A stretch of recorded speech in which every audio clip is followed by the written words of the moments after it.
Hi, this is a video to show you how I do a nice little crinkly effect on my hair. What you normally do is, with the locks, use some setting lotion, to dampen the hair. You can put it on hair rollers, perm rods, whatever the case may be, and then sit under the hair dryer. I have a hard time sitting under the hair dryer, so what I do is I place some moisturizer on my hair, a little gel, and then I use a corn roll or a plait, sections of plaits, and they work really well. So I'll show you what that looks like right now and come back later with the finished effect. And then I'll show you another technique that I use, which is an old-fashioned, I can't remember what they call it. My grandmother used to use it. It's just twisting the hair.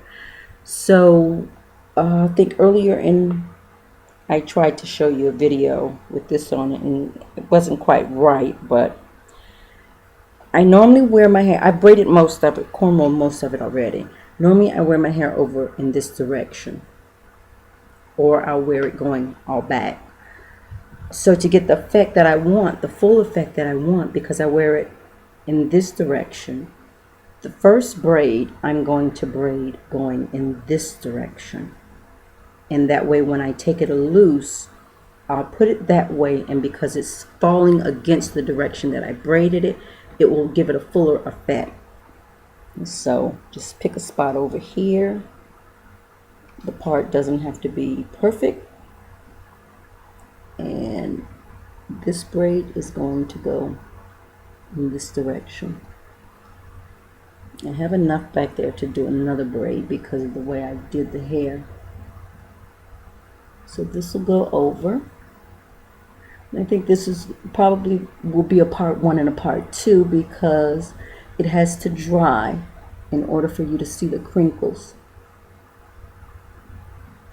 And I, for one, am not going to sit under a hair dryer. So I'll braid this.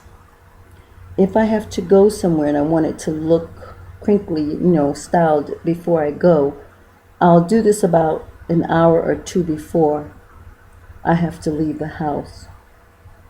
And I don't put that much stuff on it, so it doesn't take long to dry. You can use setting lotions, or you can use just a little water. But if you use some type of aid lotion or something like that, the effect seems to last longer. And you see this big piece back here, I can bring it across this way, because that's going to fall going back on that to that side.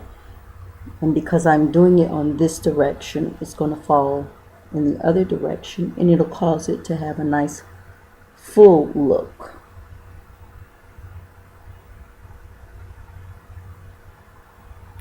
And all I'm concerned with is that very front right there, because this on the side is going to fall down anyway. The hair on top, the crown area, is going to weigh the hair down on the sides. So I'm not all that concerned with that. And like I said, you want it to crinkle to the end, you braid it to the end. Sometimes I braid it to the end, and sometimes I leave it. It just depends. The other effect that I will show in the next video is going to have about the same effect as this. I love the way it looks on this crown area. So that's that. I'm sorry that it's so short. The video is, and I will come back with a part 2 so that you can see what this looks like.